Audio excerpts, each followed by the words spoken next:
बहुत बहुत शुक्रिया करता हूँ।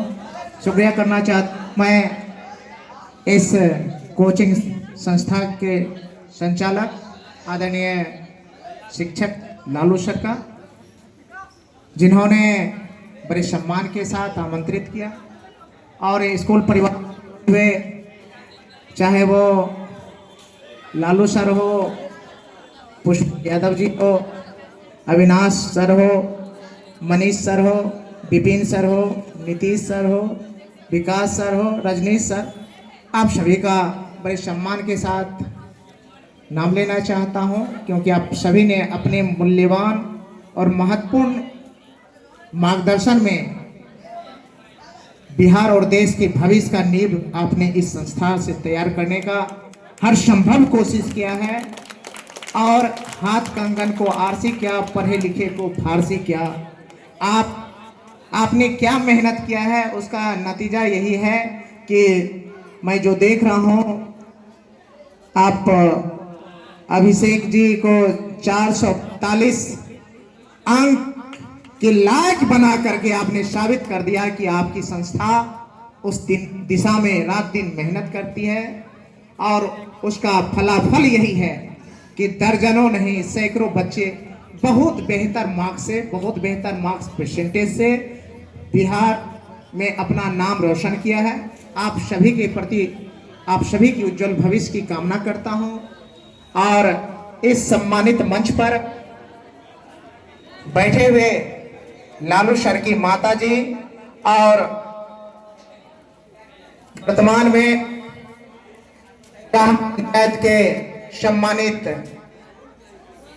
सरपंच साहिबा आदरणीय माता जी को भी मैं चरण स्पर्श करना चाहता हूं।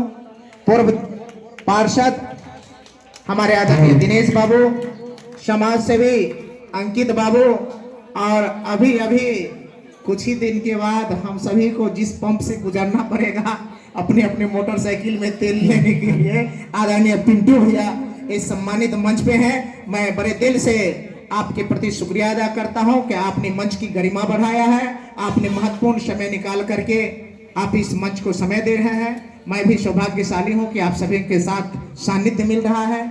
इस मंच पर मैं आदरणीय लालू सर के पिताजी को भी बड़े दिल से सम्मान करता हूं, प्रणाम करता हूं और बड़े सम्मान से उस शख्सियत का नाम लेना चाहता हूं जिसका बेटा इस कोचिंग के मार्गदर्शन में, इस कोचिंग का ही नहीं बिहार भर में अपना नाम रोशन किया है। आदरणीय रमन सरकार, आपने रमन बाबू, आपने अपने बच्चे को यह संस्कार, मर्यादा और स्वतंत्रता दी कि उन्होंने गुरुओं के मार्गदर्शन में चल करके बिहार में एक नाम रोशन किया है, इस कोचिंग का नाम रोशन किया है और इस सभी कोचिंग परिवार से जुड़े हुए सभी व्यक्तियों का नाम रोशन किया है। कहता है कृष्ण मार्गदर्शन का एक पर्यायवाची है, लेकिन अर्जुन नहीं मिलेगा तो महाभारत आप नहीं जीत सकते हैं। इसलिए कृष्ण तो कहीं खरा मिल जाएगा, लेकिन जरूरत है कृष्ण के मार्गदर्शन पे खरा उतरने वाला, युद्ध करने वाला हमें कोई अर्जुन मिले। इसलिए आप उस अर्जुन के पिता हैं जिन्होंने इस कोचिंग के नेतृत्व में काम करके अभिषेक ने बिहार भर में अपना डंका बजवाया है बोर्ड एग्जाम में और 89% मार्क्स ला करके हम सभी का सम्मान बढ़ाया है। बहुत बहुत मैं शुक्रिया अदा करना चाहता हूं, बहुत बहुत बधाई देना चाहता हूं ऐसे बच्चे के पिता को और ऐसे बच्चे को जिन्होंने मार्गदर्शन में अच्छा काम करके नाम रोशन किया है। मैं कहना चाहता हूं, एक ही टीचर सैकड़ों बच्चों को पढ़ाते हैं, लेकिन सैकड़ों बच्चे का वो बेहतर रिजल्ट नहीं आ पाता है। तो निश्चित रूप से हम उन बच्चों को कहेंगे कि आप देखिए कि अगर आपका मार्क्स पिछड़ रहा है तो उन्हीं टीचर के नेतृत्व में, उन्हीं टीचर के मार्गदर्शन में किसी ने 90% अंक तक हासिल किए, आपके अंक पिछड़ रहे हैं, तो इसका मतलब है कि आप कंपैरिजन टू कंपटीशन पे नहीं जा पाए। आपने कभी क्लास में अगर कंपैरिजन किया होता कि दूसरों की तुलना में मुझे समझ कम क्यों आ रही है, मैथ में, साइंस में, इंग्लिश में, संस्कृत में, तो मैं बेहतर करूं, अब पछतात होत क्या जब चिड़िया चुग गई खेत। तो मतलब जब आप पछताने की बारी, आप बोर्ड एग्जाम का रिजल्ट आया, आपको लगेगा कि अभिषेक को इतना बेहतर आया, श्वेता को इतना बेहतर आया, मुझे क्यों नहीं आया। तो मुझे अब लगता है कि वो पछताने की घड़ी अब नहीं है, ये घड़ी तब की थी जब आप क्लास में कंपैरिजन करते कि इनसे मेरा कम क्यों हो रहा है और ये लड़के अच्छे कर रहे हैं। स्वाभाविक सी बात है, वहां बेहतर करते करते इन लोगों ने बोर्ड में भी बेहतर किया है। अब मैं एक बात और कहना चाहता हूं, जो सफल विद्यार्थी होते हैं उसके सामने एक चुनौती होती है, अपनी सफलता को बरकरार रखना उनकी सबसे बड़ी चुनौती होती है। इन्होंने अगर 89% मार्क्स लाया है, बोर्ड के एग्जाम में बेहतर सम्मान मिला है, शिक्षकों का मार्गदर्शन मिला है, तो आगे की चुनौती यही है कि आप 12th की क्लास में आप एडमिशन लेंगे, जाएंगे, और असली चुनौती का दौर तो अब शुरू हो रहा है। तो अगर आप इतरा गए, इठला गए, थोड़ा सा मन में घमंड हो गया कि हमने सफलता अर्जित की, टाल मटोल और अब नाच गाना का दौर शुरू हो रहा, आज ही से लगन शुरू होगा, लगता है इधर 2-3 दिन के बाद से तो लगन का दौर शुरू हो रहा है। निमंत्रण आएगा क्योंकि आपने अच्छा प्रदर्शन किया है, लोगों में वाहवाही मिली है कि रमन बाबू की बेटा को अच्छा मार्क्स मिला है, श्वेता को, आपका नाम सोनम प्रिया, अच्छा सोनम प्रिया को भी बहुत बहुत बधाई है, बहुत अच्छा आपने किया। तो आपको लगेगा अब तो मैंने बहुत बेहतर कर दिया, तो यहीं से लोग बौड़ा जाता है, नहीं होता है, बौड़ा जाइएगा तो फिर असली परीक्षा चूक जाइएगा, क्योंकि 12th का एग्जाम है। 12th वो एग्जाम और क्लास है जहां से इंजीनियर, डॉक्टर और बहुत उसके आगे, डॉक्टर इंजीनियर का तो रास्ता यहां से तय हो जाएगा, लेकिन अगर एक कदम और आगे जाएंगे तो बीए क्वालिफाई करेंगे, उसके बाद आप जो चाहेंगे, दुनिया का जो जॉब चाहेंगे वो मिलेगा। बीडीओ सीओ तो आम बात है, मेरे जैसा दुर्भाग्य से बीडीओ बन सकते हैं, एसडीओ बन सकते हैं, डीएसपी बन सकते हैं। उससे बेहतर आपने मेहनत किया और बेहतर जिम्मेवारी के साथ पढ़ा तो आईएएस आईपीएस बन सकते हैं और दुनिया में 4 चांद लगा सकते हैं। और मैं कहता हूं, ये पद की सीमाओं में अगर कुछ देर के लिए ना बांधा जाए तो आप वो बेहतर इंसान और वह जीनियस पर्सनैलिटी हो सकते हैं कि देश का नाम रोशन करने के लिए विदेशों में भी डंका बजवा सकते हैं। तो जरूरत इस बात की है, असली चैलेंज तो बचपना करते करते मैट्रिक बीत जाता है, बचपना में ही मैट्रिक बीतता है, सच्चाई ये है। असली चुनौती का दौर तो अब शुरू होता है। इसलिए मेरे प्यारे बच्चों, छोटे भाई और बहनों, मैं आप सभी से यही मुखातिब होकर के कहना चाहता हूं, अगर आपको लगता है कि मुझे सच में अपने घर को एक नाम रोशन करना है, अपने परिवार का नाम रोशन करना है, अभी मान लीजिए रमन बाबू इस मंच पे हैं, तो 1 मिनट में इनका परिचय हो गया, ये कौन? तो अभिषेक के पिताजी जिन्होंने बेहतर कर दिया। ये कौन? तो सोनम प्रिया के मम्मी न थी आपकी मम्मी।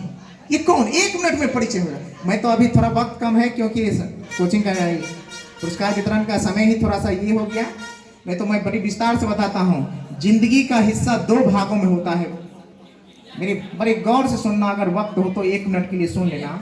जिंदगी का हिस्सा 2 भागों में होता है। पहला भाग होता है बनने का। पहला भाग क्या होता है? जोर से थोड़ा सा, क्या होता है पहला भाग? बनने का। जोर से बोलिए। बनने का। तो पहला भाग क्या होता है? बनने का। और दूसरा भाग होता है बनाने का।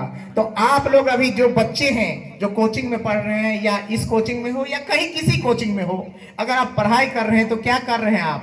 बनने का काम कर रहे हैं कि बनाने का काम कर रहे हैं? बनने का काम कर रहे हैं। तो पहला भाग होता है बनने का, और दूसरा भाग होता है जब बन जाएंगे आप तब किसी को आप बनाएंगे। जैसे सर लोग जो अब हैं, तो सर लोग अब बनने का काम नहीं कर रहे हैं, अब बनाने का काम कर रहे हैं। तो मेरा यही कहना है कि पहले भाग और दूसरे भाग मिला करके, ए छुटकी है इधर, तुम तो इधर देखो, पहला भाग में, हाँ तुम ही को कह रहे भाई, कोचिंग में बैठे हो तो एक मिनट सर, मैं खुद एक टीचर रहा हूं, इसलिए मुझे पता होता है, एक तरफ से अटेंशन से पता चल जाता है कि कौन कितना सीरियस होगा।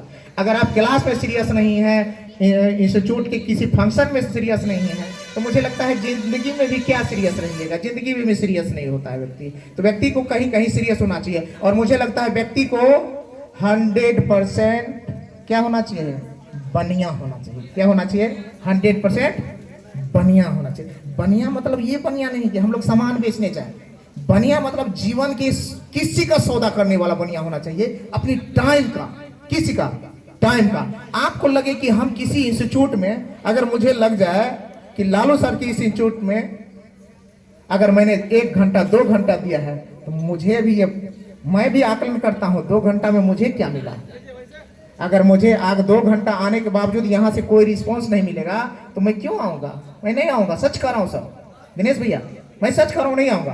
क्योंकि मैं भी जानता हूं कि 2 घंटा अपने जीवन का इस इंस्टीट्यूट में दिया हो तो कम से कम 200 व्यक्ति का परिचय करवा करके जाऊंगा यहाँ से। 200 व्यक्ति से अगले दिन मिलेंगे तो कहेंगे ये गौतम कृष्ण है। ये मैं खोज के जा रहा हूं, तो मैं अपने टाइम का सौदागर हूं कि अपना 2 घंटा समय दे रहा हूं तो 200 व्यक्ति से कम मेरा व्यक्तिगत परिचय हो जाएगा। और मैं कहता हूं आपसे, इस बात को तो आप भी महसूस कीजिए कि आपने जो समय कोचिंग में दे रहा है या कोई कार्यक्रम में दे रहा है, तो आप सोचिए 2 घंटा में क्यों बैठेंगे इस बेंच पे, इस पे नीचे में क्यों बैठेंगे?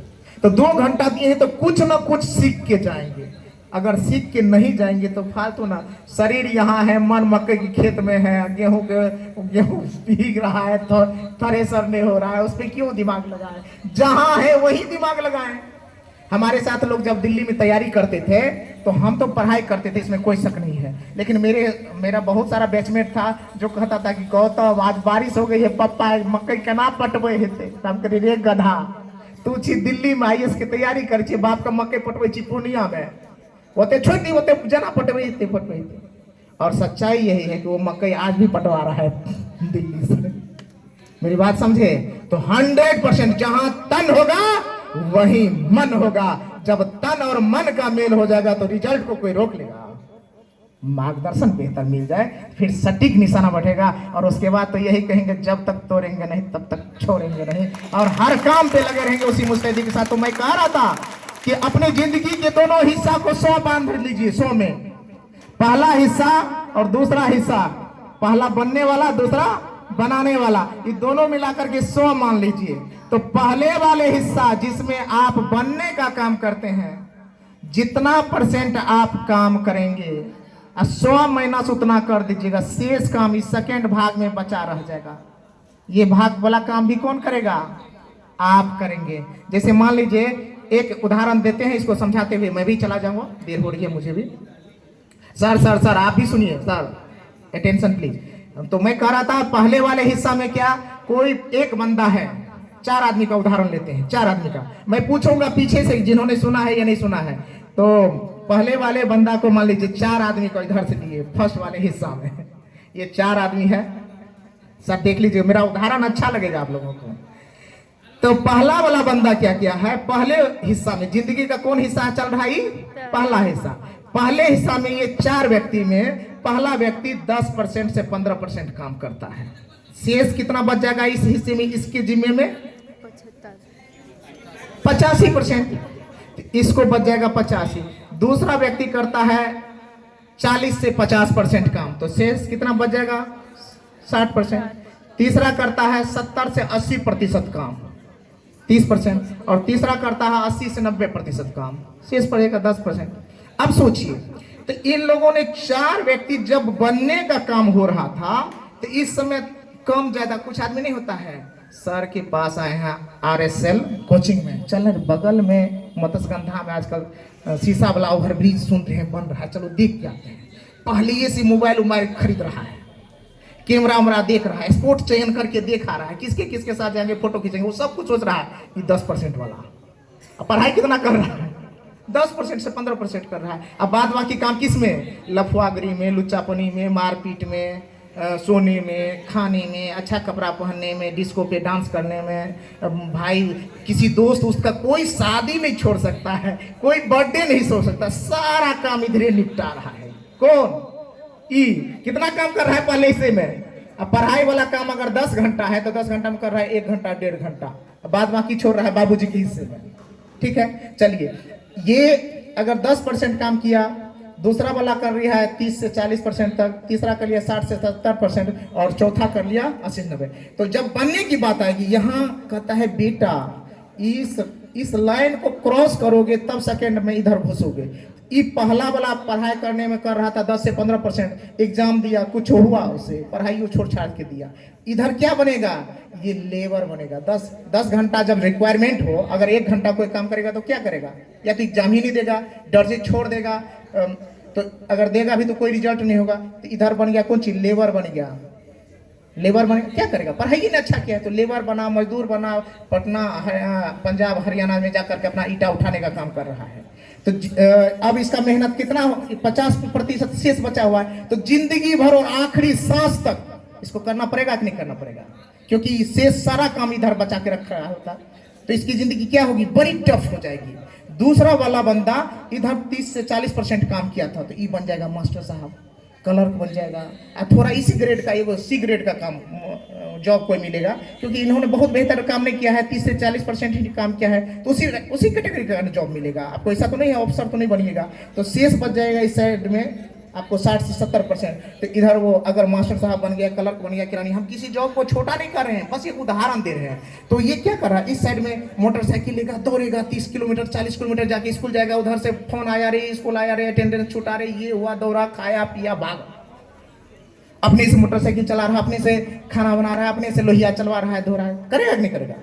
तो ये कौन, जो इन्होंने इस साइड में 30% मात्र काम किया था, इस साइड में ज्यादा काम करना ही पड़ेगा, लेकिन थोड़ी सुविधा हो गई कि जॉब मिल गया है, गाड़ी अपनों से खरीद के लोनों पर EMI पे ले लिया है, लेकिन हो गया है।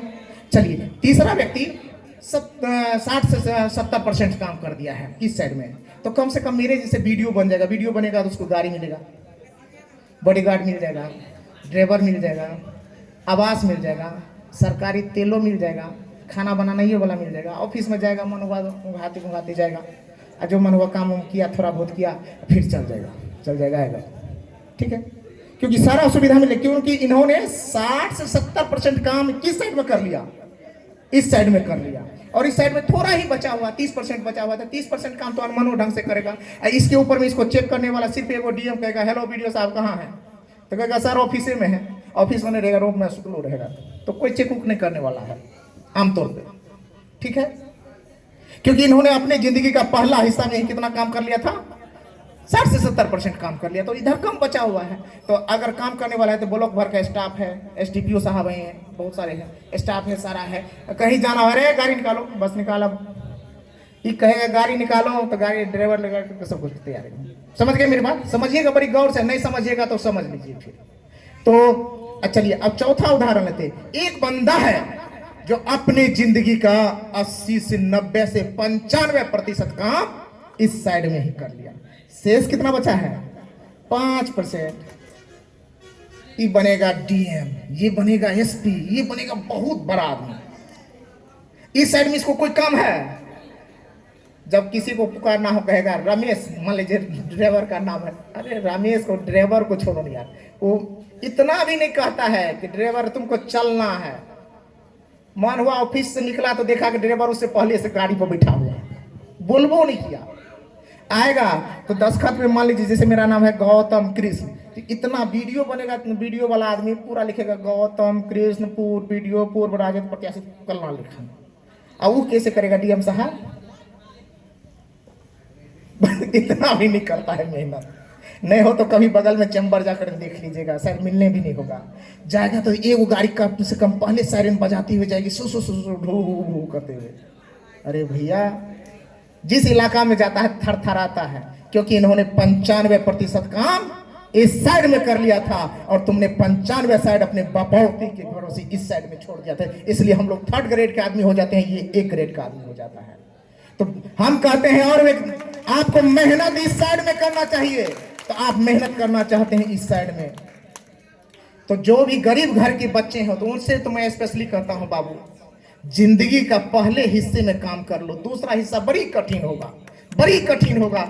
इस साइड में कौन है, जब हम इस साइड में हैं तो मेरे मम्मी और पापा हैं, इस साइड में है तो बाल बच्चा नहीं है, इस साइड में है तो बड़ी लाइबिलिटीज कुछ नहीं है, जवानी है, मजबूत है, खाते पीते तंदुरुस्त है। इस साइड में है तो या तो माता पिता गुजर गए होंगे, या तो होंगे तो बूढ़े हो गए होंगे, चुनवा मुनवा 3-4 गो हो गया होगा, घर गृहस्थी की जिम्मेवारी कपार पे आ जाएगा। कुछ समझ में आई? इस साइड में मेहनत करना कितना कठिन है, इस साइड में मेहनत करना कितना आसान है। तो जो अभी नीचे में बैठे हो, आप लोग किस साइड में हो? अभी इस साइड में हो। अगर मेरी बात अच्छी लगी हो तो दिल पे बैठा लीजिएगा। अगर जो बेटी इस साइड में बैठी हो, जो भतीजी बैठी हो, अगर तुम बेहतर से पढ़ाई नहीं करोगी तो मैं कहता हूँ चूल्हा चौका बर्तन बासन बच्चे का पालन पोषण सब आपके जिम्मे रहेगा। कोई आएगा तो एक दारू पीने वाला हस्बैंड भी आएगा तो कहेगा जी चाय बना के लाओ, भले हम। अगर गृहिणी से तुम बन जाओ, ऑफिसर बन जाओ, बेहतर जॉब कर लो, डॉक्टर बन जाओ, इंजीनियर बन जाओ, कलेक्टर बन जाओ, तो फिर हस्बैंड भी आप एक शब्द उनको नहीं कर सकते हैं। आज सुबह ही की बात करते हैं, ऑफ द रिकॉर्ड में बात कर रहा हूँ। मेरी पत्नी वीडियो है, मेरी पत्नी वीडियो है। आज सुबह में मेरा बेटा फ़ोन किया, छोटा सा बेटा है और उससे भी छोटी एगो बेटी है तुलसी। वो फ़ोन करिए, पापा कहाँ हो? हम कहे हम गांव में मधेपुरा में। तो हम आएंगे आज। हमारी पत्नी पूछी हमसे कि आज आएंगे कि नहीं आएंगे। अभी मुझे पता है वो आएगी कि नहीं आएगी, हमको पता नहीं है, क्योंकि उनको गाड़ी है, ड्राइवर है, अपना मन मर्जी है, जेब में पैसा है। क्या बात करते हैं, यही बात मैं समझाना चाहता हूँ। अगर आप नहीं समझे तो आज अगर मेरी बात नहीं समझेंगे तो 10 साल के बाद तो आपको समझना ही होगा, जब चूल्हा चौका करना पड़ेगा। और इस साइड के आदमी जो अभी मकई या गेहूं बचाने के लिए पानी में दौड़िएगा तब तो समझ में आएगा ही आएगा कि जब वक्त था तो मैंने पढ़ाई नहीं किया, और जब आज वक्त नहीं है तो चूल्हा चौका से लेकर के खेती गृहस्थी और मजदूरी करना पड़ेगा। तो मेरे भाइयों, बड़े प्रेम से यही कहना चाहता हूं, जब वक्त हो तो इस साइड में मेहनत कर लीजिएगा। जितना ज्यादा मेहनत कीजिएगा उतना कम मेहनत इस साइड में बचा रहेगा। मैं बहुत कुछ ना कहते हुए अपनी बात को समाप्त करता हूं। आप सभी ने मुझे बहुत बेहतर से सुना, समझा और मौका दिया। आप सभी को स्कूल परिवार को बड़े दिल से धन्यवाद और शुक्रिया अदा करना चाहता हूँ, क्योंकि थोड़ा वक्त की पाबंदी है। क्योंकि सर ने मुझे आदेश दिया था कि सर कि जो कार्यक्रम होगा वो 7 बजे से शुरू होगा, 10 बजे तक होगा, पूछ लीजिए। तो मैंने कहा था सर अगर 10 बजे तक कार्यक्रम होगा तो मैं 10 बजे आऊँगा, लास्ट में करते हुए मैं निकल जाऊँगा। लेकिन जब बाद में मैंने सुशांत को पूछा तो बोले कि सर अभी कार्यक्रम शुरू नहीं हुआ है, देर हुई है। तो इसकी वजह से अच्छा बड़ी बहुत बेहतर, शायद रमन सर बोल रहे थे, नहीं हाँ सोनू सर ही बोले, सोनू बाबू ना रजनीश, और सॉरी रजनीश बाबू ही कह रहे थे कि आंधी तूफान ठनका मौसम विभाग में जारी किया है अलर्ट, इसलिए कार्यक्रम जल्दी कर लो। हम तो कह रहे हैं कि सर एक दिन के कार्यक्रम के लिए आप आंधी तूफान वर्षा मौसम झंझावात सारे कुछ का ध्यान रख रहे हैं। अब पूरे जिंदगी में आंधी तूफान पड़ा हुआ है, उसके लिए तैयारी कब करेंगे हम लोग?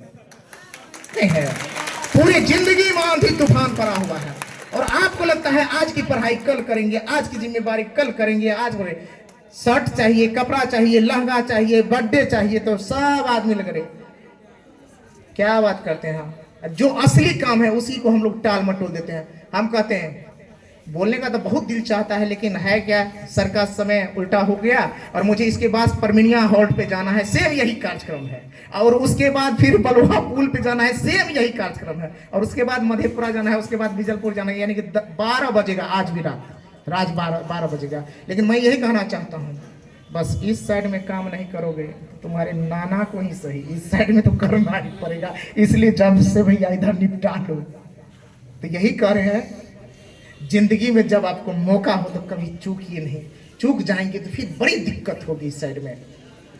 तो इसलिए आप सभी प्यारे बच्चों को कहता हूं कि अगर आपने जिंदगी में कोई लक्ष्य निर्धारित नहीं किया है तो सबसे पहले लक्ष्य निर्धारित कर लीजिए कि मुझे क्या बनना है। मुझे मास्टर बनना है, क्लर्क बनना है, वीडियो बनना है, सीओ बनना है, एसडीओ बनना है, डीएसपी बनना है, कलेक्टर बनना है, या क्या बनना है। ये नहीं कहिएगा सर हम निर्धारित कर लिए हैं सहरसा का सबसे बड़ा गुंडा बनेंगे। अरे भैया उसका कोई रिजल्ट है? जो भी बनने का मन करे तो इसमें सोचिए कि इसका सोशल रिस्पेक्ट कितना है। सोशल रिस्पेक्ट कि समाज आपको अच्छे नजर से देख रहा है या बुरी नजर से देख रहा है। माँ बाप को लोग सम्मान से देख रहा है या असम्मान से। आप कहिएगा कि हम सर सबसे बड़का चोर बनेंगे, ये तरीका है थोड़ी। तो मैं यही कहना चाहता हूँ कि आप वो बनना चाहिए जिससे माँ बाप गर्व से कहे कि मेरा बेटा डॉक्टर है, मेरी बेटी इंजीनियर है, मेरी बेटी आईएएस है, गर्व से कहे। इसलिए कहते हैं जब वक्त हो तो बेहतर कीजिएगा, लक्ष्य निर्धारित कर लीजिए। तो सब सपना देखता है कि मैं रसगुल्ला खाऊं, लेकिन सब खा पाता है क्या? सब चाहता है डॉक्टर बनना, बन पाता है क्या? तो सबसे पहले लक्ष्य निर्धारित हो, और लक्ष्य निर्धारित करने के बाद रात दिन मेहनत हो, और रात दिन मेहनत के बाद वही फॉर्मूला जो पहले मैं बोला, जब तक इसको तोड़ेंगे कहीं तब तक इसको छोड़ेंगे नहीं। मतलब लगे रहेंगे लगे रहेंगे लगे रहेंगे लगे रहेंगे लगे रहेंगे, और जब तब तक लगे रहेंगे जब तक इसका रिजल्ट नहीं देंगे। और रिजल्ट आएगा तो क्या होगा? रिजल्ट होगा, दो बात होगी। अगर सफल हो गए तो घमंड नहीं होगा, अगर असफल हो गए तो पछतावा नहीं होगी। सफलता मिलेगी तो लगेगा रात दिन मेहनत की थे तब जाकर सफलता मिली है, तो घमंड कभी नहीं होगा। कम मेहनत में बड़ी सफलता मिलने के बाद ही लोगों को घमंड होता है। तो जब आप सफलता के बहुत मेहनत के बाद सफलता मिलेगी तो कभी घमंड नहीं होगा, और असफलता मिलेगी तो पछतावा नहीं होगा। लगेगा इससे ज्यादा कर भी क्या सकते थे, बहुत मैंने किया, बहुत किया, लेकिन नहीं हो पाए, बेट लग रहा। पिछले बार एक्चुअल में मैं तो 861 वोट से जीत गया था, फिर भी 204 वोट से मुझे हरा दिया गया। तो मुझे लगता है कोई पछतावा नहीं है, नहीं तो मैं भी अभी विधायक होता, लेकिन कोई पछतावा नहीं है, क्योंकि लगता है कि मैंने जो किया, बहुत मेहनत किया, और फिर 5 साल लगे रहे। और जो भी लक्ष्य निर्धारित करना हो, एक दिन में बाबू कोई लक्ष्य नहीं हो, आपकी सफलता मिलेगी 5 साल आगे। अगर आज कौन सा ईस्वी चल रहा है? ईयर पीछे से बोलो, कौन सा ईयर चल रहा है? 2025। अगर आपको सफलता लेनी हो 2030 में, तो आज निर्धारित कर दो कि 30 में मुझे ये बन जाना है। अगर आपको 26 यानी कि 5 साल पहले से रात दिन मेहनत शुरू हो जानी चाहिए। भोजा के बोलने कैसे गांव में भोजा के बेट को हाँ रोपे तो होगा कुछ हो, यानी कि 5 साल पहले किसी से। अगर आज अभिषेक हो, सोनम हो, श्वेता हो, इन लोगों ने आज बेहतर सफलता अर्जित की है, तो आपको लगता है कि कल एक दिन पढ़ाई की होगी, हो गया होगा? निश्चित रूप से कम 2 साल से मेहनत की होगी, 9th 10th तो बहुत बेहतर से मेहनत की होगी, तब जाकर रिजल्ट आया होगा। इसलिए कहते हैं बहुत बहुत शुभकामना। और मैं कहता हूं जिंदगी का लक्ष्य 2 होता है, एक होता है शॉर्ट टर्म लक्ष्य, एक होता है लॉन्ग टर्म लक्ष्य। अगर आपको बनना हो कलेक्टर, तो आप कहेंगे कि हम कलेक्टर के लिए तैयारी कर रहे हैं, मैट्रिक फेल कर रहे हैं, इंटर फेल कर रहे हैं, तो हो गए। तो शॉर्ट टर्म लक्ष्य क्या है कि जो इमीडिएट सामने हो, तो उसके लिए भी मेहनत करना है। मेरा दीर्घगामी लक्ष्य क्या है? आईएएस बनना। लेकिन शॉर्ट टर्म हम यहाँ पे खड़े हैं, तो मेरे जस्ट आगे में कौन चीज है? तो मैट्रिक। तो मैट्रिक में बेहतर करेंगे तब ना इस लक्ष्य को प्राप्त करेंगे। तो शॉर्ट टर्म लक्ष्य हो गया आपको इमीडिएट जो आगे हो, और जब मैट्रिक में बेहतर कर लिए तब हमको बचेगा मान लीजिए यहाँ पर इंटरमीडिएट को बेहतर करेंगे, तब उसके बाद बीए को बेहतर करेंगे, तब आईएएस करेंगे। तो ये नहीं कि हमको बनना है कलेक्टर और हम मैट्रिक में फेल हो रहे हैं, मैट्रिक में ध्यान ही दे रहे हैं। आज हम बर्थडे ऑन चेक, तो पहले मैंने कहा जिंदगी में फर्स्ट हाफ में, जैसे मैंने 2 हाफ में जिंदगी बताया, तो मैं कहता हूँ पहले हाफ में अगर आपकी जिंदगी चल रही हो तो स्वार्थी बन जाओ। क्या बन जाओ? बोलने के जोर से, क्या बनना है? स्वार्थी। क्या बनना है? स्वार्थी। स्वार्थी किसको कहते हैं?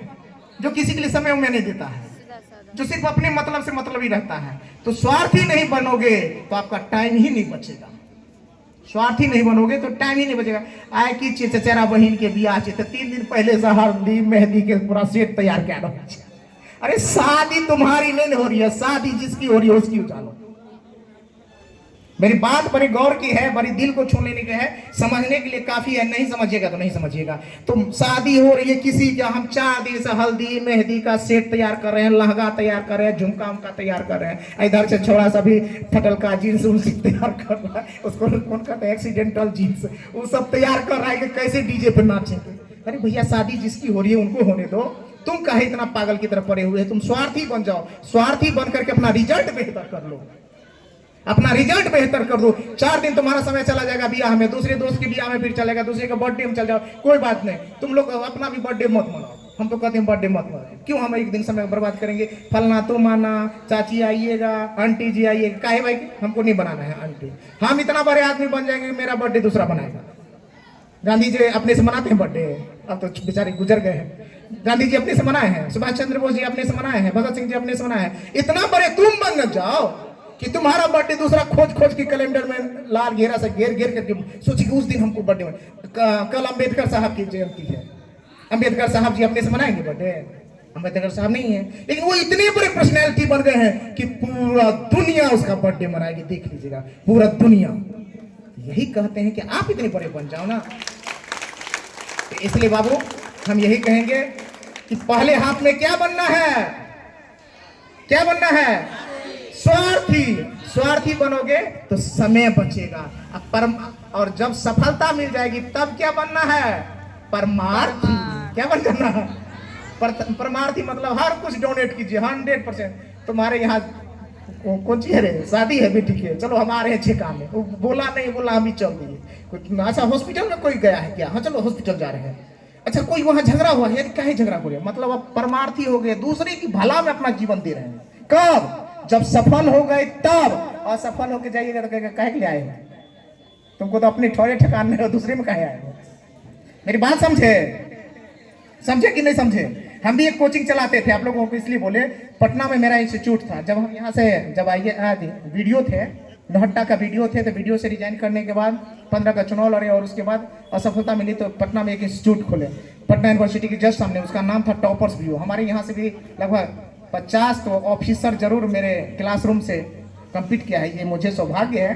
तो जब मैं अपने क्लास में बच्चों को पढ़ाता था तो यही कहता था, मेरी बात समझ गए तो लाल बुझक्कर, मेरी बात समझ गए तो लाल बुझक्कर, और नहीं समझे तो जो हो सो हो, ये नहीं हो, उसमें कोई बदलाव नहीं होगा।